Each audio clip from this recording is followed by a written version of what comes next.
मित्रों, आज हम क्लास 10th का सप्लीमेंट एग्ज़ाम हुआ था 2024 में, जो आपको मैं दिखा देता हूँ एग्ज़ाम कौन सा हुआ था आपका। तो वो एग्ज़ाम आपका ऑटोमोटिव हुआ था। तो आप देख सकते हो सप्लीमेंट्री एग्ज़ाम का आज कंप्लीट पेपर सोल्यूशन देखेंगे तो ये एग्ज़ाम सप्लीमेंट्री था। तो लास्ट ईयर था 2024 में क्लास 10th का, जिसका सब्जेक्ट था आपका ऑटोमोटिव। तो मैंने इस पेपर का सोल्यूशन कंप्लीट कर लिया। तो आप देख सकते हो 2024 supplementary exam complete paper solution subject automotive. तो इस वीडियो में हम इस पेपर का कंप्लीट सोल्यूशन देखेंगे। तो वीडियो स्टार्ट करने से पहले मैं आपको बात करना चाहता हूँ कि अगर आपको वीडियो अच्छी लगे तो वीडियो को लाइक और चैनल को सब्सक्राइब करना ना भूले। तब बिना कुछ देर के हम स्टार्ट करते हैं फर्स्ट नंबर क्वेश्चन से। पहला प्रश्न क्या कह रहा है, संचार का कौन सा तरीका नहीं है। तो संचार का कौन सा तरीका नहीं है, तो आप बता सकते हो संचार में कौन सा तरीका नहीं आता। तो आंसर होगा समझौता करना। प्रश्न नंबर 2, कार्यस्थल पर छुट्टी के लिए आप कौन से संचार माध्यम से आवेदन करेंगे। तो कार्यस्थल पर छुट्टी के लिए हम ईमेल के माध्यम से संचार माध्यम करेंगे। तो आंसर होगा ईमेल।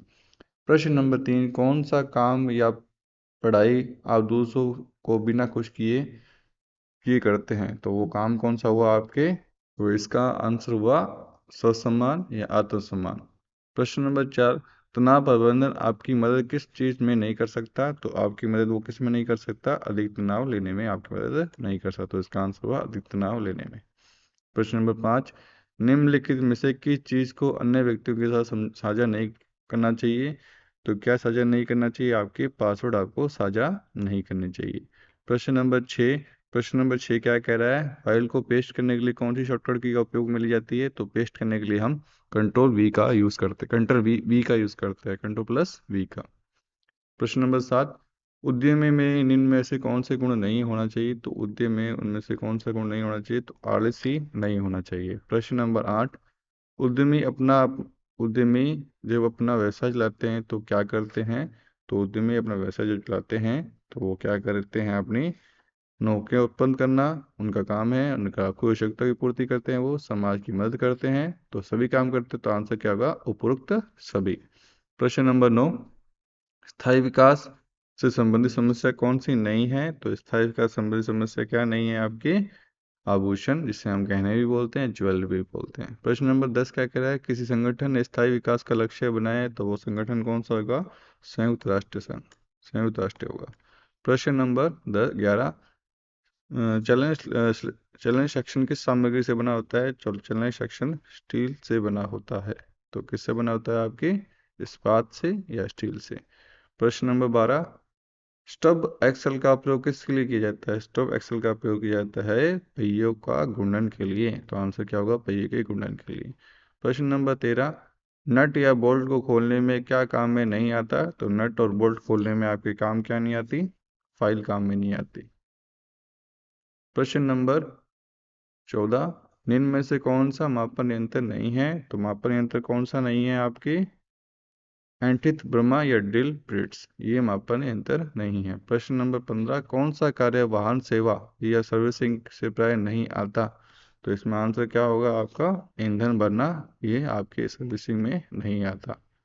प्रश्न नंबर 16, निम्न में से कौन सी एक तकनीक नवीनतम लगभग 30 वर्षों में से नहीं है। तो कौन सी है, आपके डीजल ईंधन की खोज।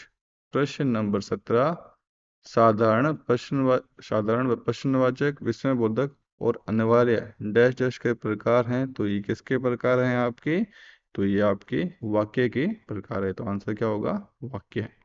प्रश्न नंबर 18, समय सीमा जिसे बोलते टाइम बाउंड, लक्ष्य का एक उदाहरण लिखिए। तो टाइम बाउंड का एक उदाहरण है आपके, मैं आपको ले चलता हूँ आंसर बुकलेट में। तो आप 18 प्रश्न का आंसर देखते हैं।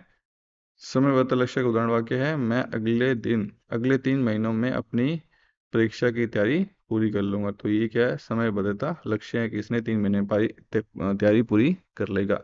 प्रश्न नंबर 19 क्या कह रहा है, समय प्रबंधन, व्यायाम, स्वस्थ आहार, सकारात्मक डैश डैश के काम कम करने में मदद करते हैं। तो क्या कम करने में मदद करते हैं, तो आपके स्ट्रेस कम करने में या तनाव कम करने में मदद करते हैं। प्रश्न number 20, control shift space bar alt आदि डैश डैश में पाए जाते हैं। तो ये कीबोर्ड में पाए जाते हैं। तो आपको प्रश्न नंबर 20 दिखा देता हूँ कि आपको लगे वही प्रश्न हम सॉल्व कर रहे हैं।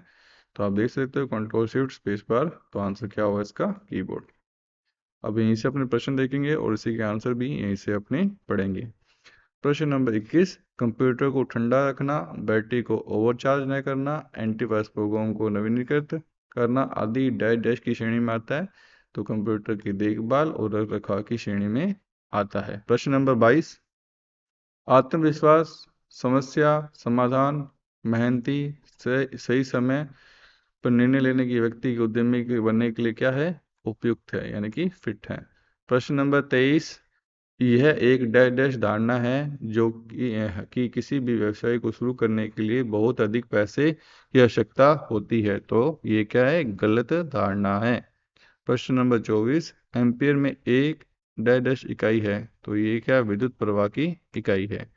प्रश्न नंबर 25, एक चित्र की सहायता से कार के विभिन्न भागों को दिखाएं और केवल सभी भागों के नाम लिखे सूचीबद्ध करें। तो आपको एक कार का चित्र बनाना है और उनके भागों का विवरण करना है।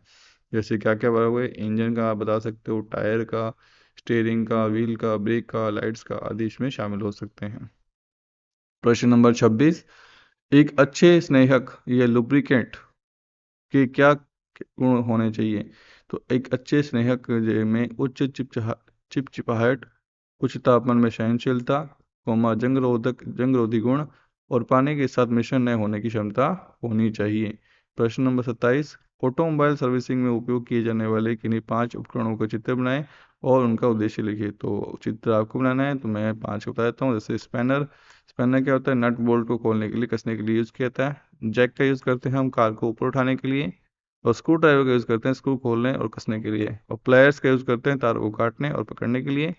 और टेस्ट लाइट लाइट का यूज करते हैं विद्युत सर्किट की जांच करने के लिए। तो प्रश्न नंबर 28, कार सुरक्षा प्रौद्योगिकी में से किन्हीं 3 को संक्षेप में समझाइए। तो 3 के समझ देखो, एयरबैग दुर्घटना के समय यात्रियों की सुरक्षा के लिए, तो कार सुरक्षा में देखो, और एंटी लॉक ब्रेकिंग सिस्टम जिसे बोलते हैं एबीएस, ब्रेक लगाने पर पहियों को लॉक होने से रोकता है।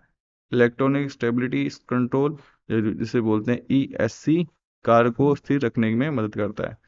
प्रश्न नंबर 29, वाहन बिक्री के बाद ग्राहक देखभाल और सर्विसिंग के 5 लाभ लिखिए। तो वाहन बिक्री के बाद तो ग्राहक की संतुष्टि बढ़ती है, वाहन की दीर्घायु बढ़ती है और वाहन की प्रदर्शन की क्षमता बढ़ती है। प्रश्न इसका 4 नंबर क्या पॉइंट है, ग्राहकों की वफादारी बढ़ती है और वाहन की बिक्री बढ़ती है। प्रश्न नंबर 30 क्या कह रहा है, कंप्यूटर हार्डवेयर के मुख्य भागों को चित्र बनाएं और समझाइए। तो कंप्यूटर हार्डवेयर के मुख्य भागों को जैसे आप सीपीयू चित्र बना सकते हो, मदरबोर्ड, रैम, हार्ड डिस्क, ये आप कंप्यूटर के डायग्राम में चित्र बना सकते हो।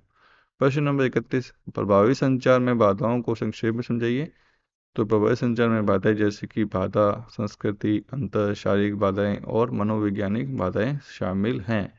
प्रश्न नंबर 32, सतत विकास लक्ष्यों के किन्हीं 5 लक्ष्यों के नाम और महत्व लिखिए। तो सतत विकास में गरीबी उन्मूलन में गरीबी को समाप्त करना, शून्य भूख में भूख को समाप्त करना, अच्छा स्वास्थ्य और कल्याण, स्वास्थ्य सेवाओं में सुधार, गुणवत्ता शिक्षा, शिक्षा की गुणवत्ता में सुधार। 5वां है लैंगिक समानता, लैंगिक समानता को बढ़ावा देना। प्रश्न नंबर 33, पारंपरिक बैटरी जैसे लेड एसिड के सभी प्रमुख भागों के चित्र बनाएं और समझाएं। तो ऑटोमोटिव में चित्र का ज़्यादा प्रश्न पूछा गया है, तो आप ध्यान रखना, चित्र से आप सारे याद करके जाना।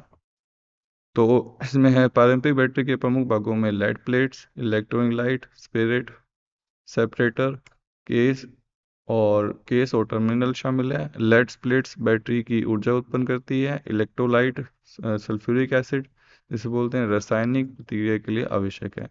सेपरेटर ब्लेड्स को अलग रखता है और केस बैटरी को सुरक्षित रखता है और टर्मिनल बैटरी को जोड़ने के लिए उपयोग किए जाते हैं। प्रश्न नंबर 34, निम्नलिखित में से किन्हीं 2 उचित चित्र के साथ समझाइए। तो इसमें दे रखे हैं 3 दे रखे हैं, तो 2 का उचित चित्र का समझाना है आपको। पहला है मल्टीमीटर, दूसरा है टैकोमीटर और तीसरा है हाइड्रोमीटर। तो मल्टीमीटर क्या होता है, विद्युत वोल्टेज करंट प्रतिरोधी को मापने के लिए उपयोग किया जाता है। और टैकोमीटर इंजन की गति मापने के लिए प्रयोग किया जाता है। और हाइड्रोमीटर बैटरी के इलेक्ट्रोलाइट की संगतता को मापने के लिए उपयोग किया जाता है। प्रश्न नंबर 35, मौखिक संचार और मौखिक संचार के विभिन्न पहलुओं के बारे में विस्तार से समझाइए। तो मौखिक संचार में बोली जाने वाली भाषा, सरल शब्द, वाक्य शामिल हैं, जबकि अमौखिक में संचार में शारीरिक भाषा, चेहरे के हाव भाव और आंखों से संपर्क शामिल है। दोनों प्रकार के प्रभावी संचार के लिए महत्वपूर्ण है। तो आज हमने 35 प्रश्न तक पूरा कंप्लीट सोल्यूशन कर लिया है। तो मैं आपको दिखा देता हूँ कि प्रश्न 35 तक हमने कंप्लीट सोल्यूशन कर लिया है। तो आप देख सकते हो लास्ट प्रश्न है 35 नंबर क्वेश्चन। तो आज हमने क्लास 10th का जो आपका सप्लीमेंट्री एग्जाम हुआ था 2024 में, उसका कंप्लीट सोल्यूशन कर लिया है। अगर आपको वीडियो अच्छी लगे तो वीडियो को लाइक और चैनल को सब्सक्राइब करना ना भूलें, ताकि मैं आपके लिए और भी अच्छी वीडियो लाता रहूं। तब तक के लिए बाय, धन्यवाद।